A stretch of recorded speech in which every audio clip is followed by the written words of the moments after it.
This exercise is going to be your landmine lateral squat with a slider. So you're going to need to get your landmine set up. And for this, you need some form of slider, or if you don't have access to a slider and something like a turf to slide on, just use just bare feet with your socks and just gently slide your foot across the surface, okay?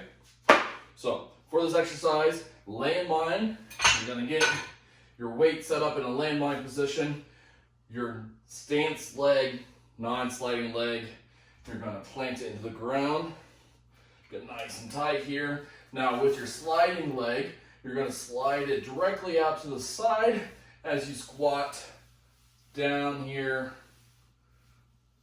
Go as far as you comfortably can without losing form, so keep a neutral spine, core braced, butt squeezing, and then you're going to push off with this leg and slide this weight, this leg back to your starting position.